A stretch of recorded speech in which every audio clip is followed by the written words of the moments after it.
Aujourd'hui, je vous amène à Magog, chez mon ami Hugues Bélan de Hugo Ski Service. On va voir ensemble de quelle façon on procède pour avoir une bonne mise au point de nos équipements. Hugues, j'aimerais ça que tu m'expliques quelles sont les étapes d'une bonne mise au point. Ben, ça va me faire plaisir, Mario. Viens avec moi dans l'atelier, on va regarder ça. Parfait.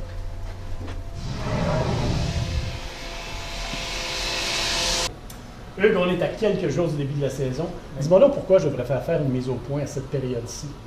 Ben, c'est bien simple. Souvent, c'est à cause de la façon qu'on a rangé les skis durant l'été. Les skis vont être abîmés par la température, ces choses-là. Souvent, on les laisse dans le garage ou au sol. Donc, les cars vont rouiller, la base va s'assécher. Donc, c'est bon de refaire les skis avant le début de saison. Hugues, quand un client t'apporte une paire de skis, qu'est-ce que tu vérifies en premier? Ben, souvent, on va regarder au niveau de la base, à savoir les réparations qu'il y a à faire sur la base, tout ça. Aussi l'état des cars, à savoir, bon, est-ce qu'ils sont rouillés, qu'est-ce qui arrive, est-ce qu'il y a des petites choses qui sont arrivées durant la saison. Puis, c'est ça. C'est un peu ce qu'on regarde tout simplement avant de commencer à faire notre mise au point. Après ça, tu vas nous expliquer comment ça fonctionne quand on passe à l'étape suivante. Absolument. Vois-tu, Mario, la chose est simple. C'est qu'en premier lieu, comme je te parlais tantôt, c'est qu'on répare la base. Donc, souvent, la réparation de la base va se faire avec un pistolet qui permet de faire fondre le plastique, donc le polyéthylène, qui est la même source que la base, pour permettre de boucher les trous à l'intérieur de la base.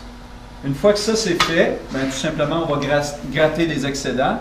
Et une fois les excédents grattés, tout simplement ce qu'on fait, c'est qu'on s'en va à la machine, puis on travaille le ski avec la machine.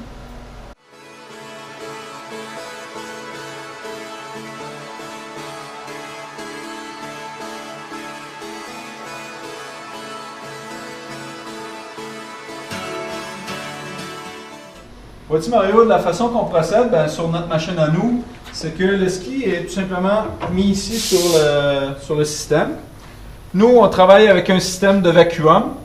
Donc, ça permet d'avoir le ski en suspension dans la machine et exerce beaucoup moins de pression sur la pierre pour, justement, aplanir la base du ski. Quel est le rôle de la pierre?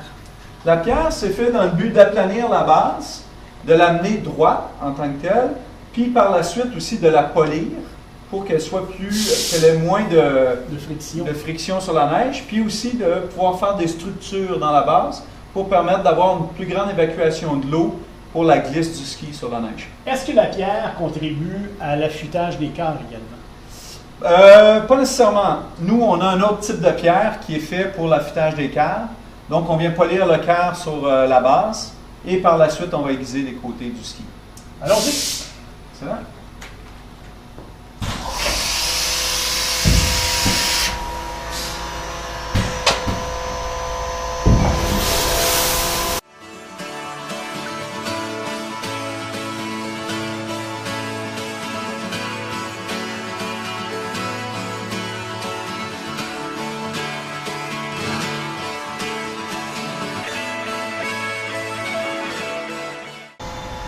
Pour la finition du ski en soi, c'est que là, la machine, maintenant qu'on a fait la pierre, l'aplanissage, là, on va faire l'aiguisage tout simplement des skis, donc tout ce qui est de la mise au point des cars en tant que tel sur les côtés.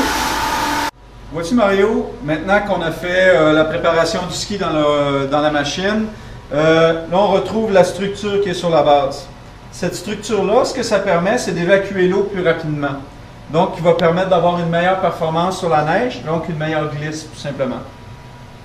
Par la suite, une fois que toutes les étapes sont faites au niveau de la préparation du ski, ce qu'on fait, c'est le fartage. Il y a différents types de fartage. On a ce qu'on appelle le fartage à bande, c'est-à-dire qu'on va mettre, c'est comme une bande qui est chauffée, on applique de la cire dessus, par la suite, on va brosser et c'est tout. La pénétration n'est pas aussi grande, on n'a pas beaucoup de cire dans notre base. Donc, nous, on applique chez nous une couche qui va être à l'infrarouge, c'est-à-dire que ce qu'on fait, c'est qu'on vient crayonner la base avec une cire, simplement. Une cire qui peut être adaptée selon la température de la neige ou qui peut être une cire universelle, tout dépendant du client, ce qu'il choisit en tant que tel, en termes de fartage. Maintenant, une fois la cire appliquée sur la base, tout simplement, ce qu'on fait, c'est qu'on le met sur la machine infrarouge. Par la suite, l'infrarouge, c'est des lampes qui viennent chauffer la cire pour permettre de faire fondre la cire et d'avoir une meilleure pénétration de la cire dans la base. Donc, avec la chaleur, sans contact, la cire va fondre puis va bien rentrer dans la base en tant que telle.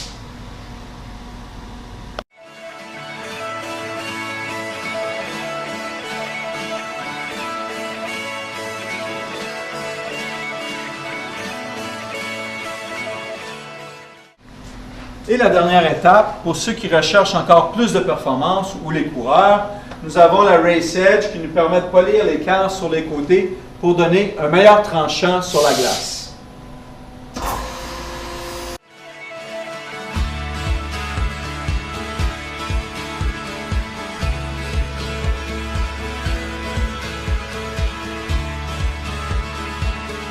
Ma dernière question, Hugues. À quelle fréquence va-t-on faire une mise au point sur nos skis?